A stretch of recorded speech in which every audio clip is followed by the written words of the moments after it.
Morning, folks. It's about 6:20 in the morning. Certified Horror Show here. If we pick up any crazy meth head rambling, I mean, honestly, that would probably be pretty funny. But one of my meth head neighbors has been up all night, yelling and screaming at himself. He's over there picking a fight with himself, and I have to feel sorry for him, even though it's self-inflicted. I do pity the fool, and I wish that Jesus would save him. Anyhow, I have been up since like 5 in the morning randomly, trying to regulate my nervous system. And I'm not an anxious person. I'm not a nervous person. Except in the context of the relationship that is winding down. If you've ever been on this channel, you probably have a pretty clear idea what I'm talking about. And I've been chronicling a radically honest inside perspective of a really, really Jesus-loving Christian divorce. I know that sounds insane. And yes, we've done all the things. Tried so hard to reconcile. Tried so many things. Gone to the counseling. Gone to prayer. In prayer group. All of the things we have tried. And not been working. Literally been working so badly that the Christian thing to do has seemed to be divorce. Has seemed to be separate and go apart, because the damage has been just the damage to me, to her, and our children as collateral damage has been massive. Really massive.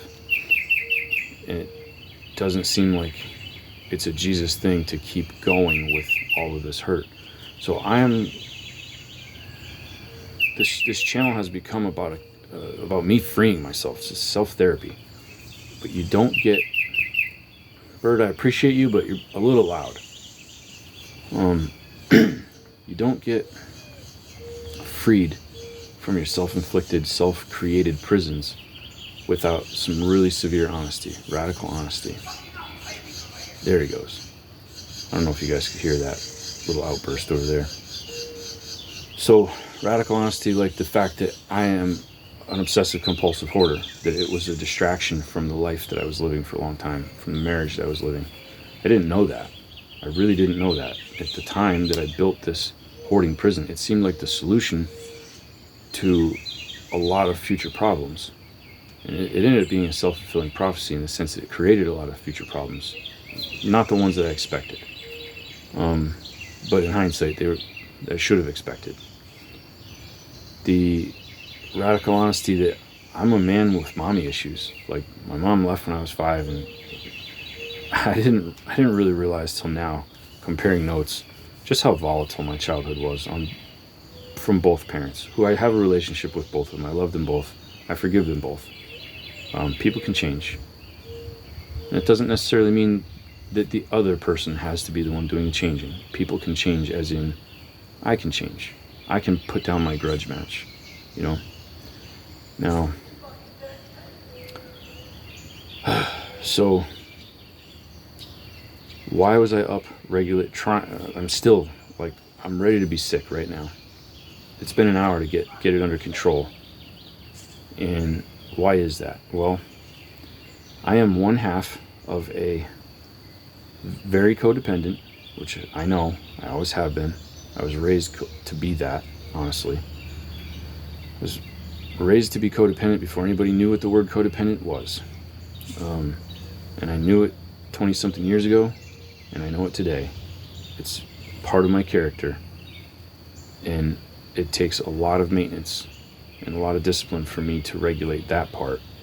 But what I absolutely am is of the 4 attachment styles. Now, attachment theory is pretty new. The paper that outlined it, I can't remember the psychologist's name, but it published in 1979. So it's not really that well known compared to something like, say, love languages or personality trait testing, like Enneagram, or however you pronounce it. those kind of tests. Oh my God, this idiot is going wild with his imaginary people and pulling my focus away. Lord, please forgive that idiot, Billy. So, attachment theory. I am one half of a very toxic attachment style combination. My half is called anxious avoidant, primarily characterized by the fear of abandonment because you've been abandoned by a primary caretaker, which in my case is my mother. Unreliable caretakers, like ones that just leave altogether, or ones that are in and out of your life. Like maybe they're back in your life when you're clean and sober, and then they go on a binge, and now they dump you, and they come back and forth over and over. So that sort of thing is what created in me this anxious attachment, where I'm always hypervigilant for the switch. And I've always attracted women. My character attracts women that are this type of person. My ex-wife is an avoidant. So when you put us together, you get the anxious avoidant dynamic. And there is a cyclical toxicity. There's a push-pull. There's this tremendous addiction, an obsessive, compulsive cling, and then clash, and like rubber bands, just doing this, cling and clash, and that's the cycles. There's a sweet spot in the middle when you get just far apart for this one to be content, and just close enough for this one to be content, but it doesn't last long. The distance does not stay consistent. It's like a battering ram that just breaks your soul apart. So divorce has been filed.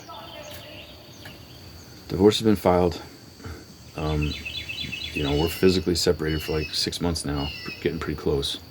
We have to co-parent.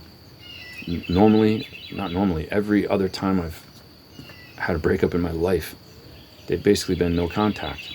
And, there's a period of hurt, of course. And also historically, I have just kind of gone on to a rebound. So from trauma to trauma to trauma, I've never stopped and dealt with the issue. Never understood it. Didn't even know there was an issue. Just thought, oh, she wasn't the one. Like everybody else, just, it's not me, it's them. That's the mentality. So I have no choice now. I have to co-parent. Like, my ex is my best friend, but we're addicted to each other. We're bad to each other, and we have to see each other. We have to be nice to each other for the most part because we have children. Like, we see each other very frequently based on our custody and our son playing football. So we see each other at football practice, a bunch of things like this.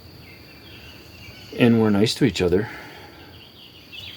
in these settings, which is really hard because it comes off as a renewal.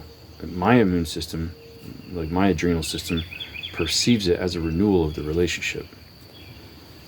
And then is continually disappointed when we go right back to the distance phase. So it's time to move on. I had fasted for 12 and a half days. That was a topic of some recent videos of mine if you want to know more. I was trying for 40. The Spirit said to me in my head, in my own inner monologue, I was not planning on fasting whatsoever, and the Spirit said 40-day fast. And I was like, oh no. Okay, I'll do it. And I went 12 and a half days before I buckled from a stress event, which was missing out on the bid, the auction for the 10 acres that's right next door to me that we've been waiting for like 6 years. 5 or 6 years to bid on. At least 5 or 6 years. Okay, so the Lord blocked me from acquiring any relief or good distraction from the severe pain of this breakup. I asked out a ton of girls, really good looking. Like, the church that I go to I go because the preaching is phenomenal. It is full of good looking women, a lot of them. And I have no problem walking up to 8s, 9s, and 10s. And I have game. I have some serious game. And I don't mean like playing games or BS, and like, I can be myself with ridiculously good looking women, and they respond to it. They were all had boyfriends, and I'm like, where's your boyfriend? He's supposed to be here leading you in church, right? You know, if he's a Christian, he's supposed to be here by your side. And they would all be like, yeah, I know. A couple of them said, pray for me. Like, please pray that he will start coming to church. I get it, because I was that guy. I didn't want to go. I had a Christian wife, and I did not want to go to church. But something just kept happening where one after another, I could talk to him. I could make him blush. I could get him to give me their number or take my number. And we'd talk a little while, and then they'd be like, I'm sorry, I just, I'm not ready for a relationship, something like that. And I don't mean after they got to know me. I mean, like, as soon as we started talking, there'd be a little bit of chit chat, and they'd be like, listen, I shouldn't have given you my number. I just, like, you really caught me by surprise, and I was really floored, and like, it was just so, whoa, went along with the moment. Like, women are not getting asked out in person. Like, they're getting harassed senseless through the cowardly filter of the internet. Like, this, oh my God, this horror stories of how men are behaving toward women now make me sick. They're so freaking cowardly, just so vulgar, so demoralizing, dehumanizing. Like, just sending pictures of your penis and asking, like, as a first message, just describing as a first message, like, yeah, 7.5 inches in thick. Do you want it, baby? That's standard now? I kind of go with, excuse me, can I talk to you? Is there a man in your life that would be upset if I wanted to know more about you? Like, try it. It works so easily. Just try it. You don't have to talk about your pecker. Come on. Anyway, when I was fasting, I was saying I cannot be pursuing women. I'm celibate until marriage. I do not watch porn. I do not masturbate. I do not sleep with anyone. I am staying celibate until I am married, because that's what God demands, and I want to please him. I'm going to be married again. I will have a third marriage, and it will be a covenant marriage, not a contract marriage. Covenant between me, her, and the Lord, with Jesus in the center of the whole thing. I have experienced little bits and pieces of true love in marriage, and it was so good that I will not settle for less than that ever again. I tremendously wish that what we had could be restored, but it does not appear that way. It does not appear to be God's will, which I'm sad about. Anyway, I got to get to the point. So, I was talking to a girl last night for like about 4 hours. Pretty, really good looking girl. Got her act together. Pays a tremendous amount of attention to me. Is interested in everything about me. Is willing to have immediate close connection, like immediate emotional intimacy. Total honesty from what I gather. Not dodging anything. Not just like I have feelings for her. There's no question about it. There's no question that, like, the basis of a probably really good relationship, maybe even a marriage, could be, like, the foundation of that could be being laid out.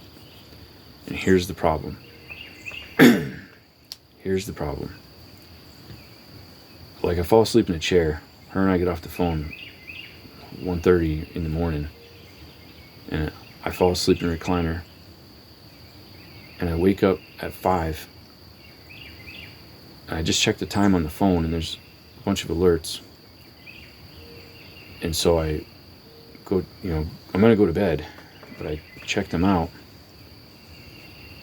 and there's a picture of my ex-wife from going out with their friends last night. Just one picture, not trashy in any way, like very upstanding, and it's like the most beautiful girl I've ever seen. And that's this, like, my heart starts pounding when I look at her. My body sees her and still says mine. It's 14 years we've been together. She's not mine. She has every right to be doing what she wants. And there's another guy that her and him are off and on. I'm not fond of him, but I'll leave that out of the, not give her detail. I'm not going to disclose her business. The point is, I have not adjusted to seeing her and saying, not mine, not my problem, not my person, not my... I still see her and say mine. And so here's a picture of her looking incredibly gorgeous. Like the most attraction that I can possibly experience. And my heart starts pounding. I mean pounding, thumping. Here comes the sun in my face. My heart starts pounding. And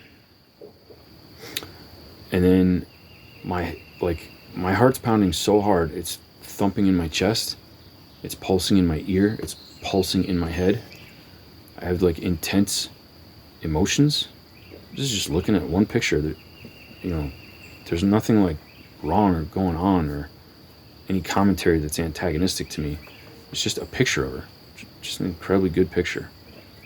And all of these longings, intense longings, come up to the point, like, I can feel my fight or flight system. I can feel a tremendous amount of cortisol and norepinephrine and all these, like, it felt like I had to go fight 5 big guys. Like that level of nervousness, that level of anxious. I could almost taste the amount of adrenal hormones going through me from head to toe from looking at this one picture of her. And it got to the point where my stomach like turned, and I could feel like my guts started rumbling. I could feel my intestinal contents liquefying. Like I was saying to myself, am I going to have to go run to the toilet? Like, am I going to throw up? Am I going to have to run to the toilet? What am I going to do? And the heart pounding, I still feel it a little bit. It was an hour of me laying there praying, deep breathing, and just trying to tell my subconscious, you need to chill out, bro. That's not yours. It's time to move on. Like, there's a girl right here that you can have if you want. There's quite a few, actually, all of a sudden. I think God put a moratorium on me dating while I was fasting. And I can feel that it has lifted, because it was weird how, like, nothing was going right for me in the woman sphere. Like, I have been a very successful womanizer in a past life when I was a wicked man. Like too successful. And it just wasn't working. But now I can feel like that has lifted. God's purpose. There's so many things that needed to be orchestrated the way that they were to get to this point where the Lord has been changing me. And I want to be a part of helping. He doesn't need my help, but I want a little piece of the joy of sharing my experience so that others receive it the way that, as a blessing, the way that it was a blessing to me. So here I am, completely laying in bed, and I am completely wired. There's no chance that I'm going back to sleep. Absolutely not. Like, this level of intensity could keep me up for 2 days. My mind is saying, that's yours, go get her back. The other guy's in the way. All of my hormones and thoughts are saying, I've been a nice guy. I've asked this guy politely to get out of my way. Maybe I should just go smash his face, because that's the kind of mentality that I have had. I've had I've had a bit of a rough life, and I've lived in rough places with rough people, and law of the jungle is how it works. And this dude is not, he's not a freaking challenge at all to me. But not thinking that way is the challenge. Like, what good does it do for me to go beat somebody up? I'm the one who, part of me wants to say I'm the one who blew my marriage, but I'm not. She effing blew a lot of things in our marriage. So I've been also having to sit there and talk to my subconscious, saying, hey, stupid, just because she's pretty doesn't mean she treated you good. Like, yeah, she's wonderful about this, that, and the other. This is Father's Day. Like, she was wonderful on holidays. It's those days that weren't holidays when she was so cold and cruel and dismissive and hurtful and abusive. She was so freaking verbally abusive to me. So abusive. So physically volatile. And I endured all kinds of insane BS because she was the antidote. My father claimed my mother told him, because my mother and my father are the same relationship dynamic. My mother had told my father, you're the curse and the cure. And that's exactly what a toxic relationship feels like. Seeing this person, the allure, the attraction, the magnetism, the addiction, sets off feelings that are so intense you're ready to vomit. And then you can't regulate it. The cure would be if I showed up at her door and she gave me a hug. All of that pain would go away. Like, all of that intense stuff happening inside. Just complete turmoil, complete dysregulation. Zero peace. Racing thoughts, pounding heart, like throbbing veins in my head. It would be immediately shut off if, she knocked on the door and came in and crawled into bed and just hugged me. We wouldn't have to talk. We would not even have to talk. That's the last thing that an avoidant person will do for you. So when you're anxious that you and her, or you and him, depending on who you are as a listener, the anxious person is so scared that their partner is not going to be in their life, that it puts them in a spiral of dysregulation. The avoidant partner is so scared of intimacy with the anxious one that they will perpetually withdraw.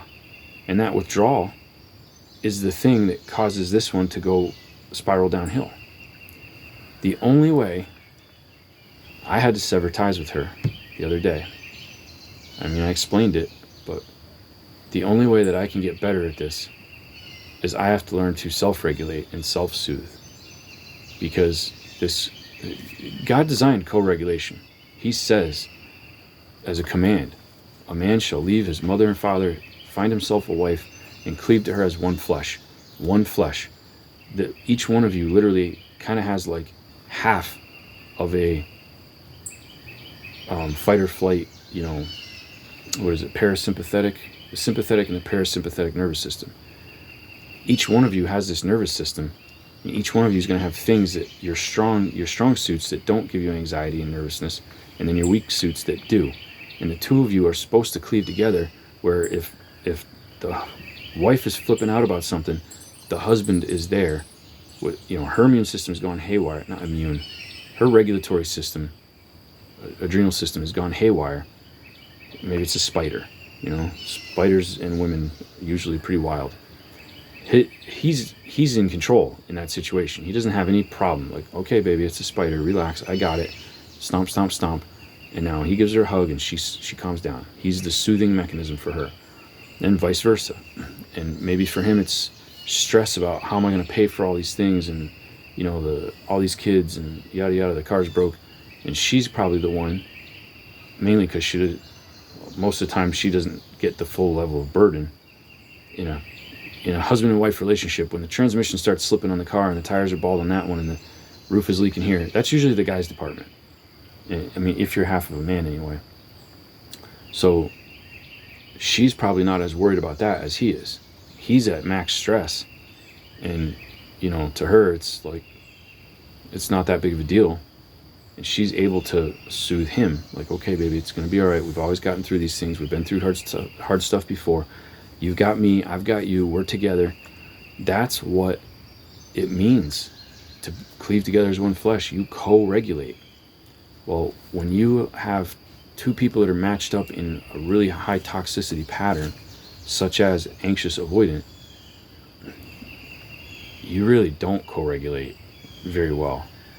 You end up doing this clash of the titans thing that is highly volatile, and both people are going through all sorts of anxiety and despair and anger and rage and fear, loneliness, like longing, craving, all sorts of crazy stuff. If you're going through this type of stuff, you're not crazy. You're not unique. You're not alone. I'm sure that it's super, super common. Study up on attachment theory. There's only one type you want, which is called a secure attachment.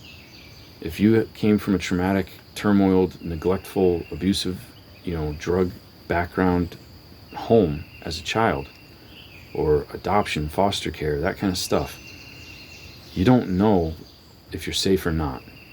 And that translates. Time does not heal all wounds. That lifestyle, that trauma childhood can be your baseline programming for 70 years, for the rest of your life. It's not uncommon. You're not crazy. You're not broken. I mean, yeah, you're broken, but you're responding to these stressors the same way everyone else would. So you're not uniquely broken in the sense that your systems aren't working right. It's that your situation wasn't right. Okay, your situation wasn't right. I should not have been getting, blamed for. I'm not going to go into it. I don't have any more need for a pity party. Like, the way that I was raised should not have been the case. But I'm going to have to say the same thing about my kids. The way that I've raised them, it should not have been the case. And I have to break that cycle. It's generational cursing. I want it changed. And this silly YouTube channel and all my radical honesty, that is how I'm working on changing it. Thank you for watching. I appreciate your time. I hope you got something good out of this. And as always, Jesus is the cure. I have sought high and low, and he's the only one I've found. He is the only one I've found. So consider that. Praise the Lord. God bless you. Amen.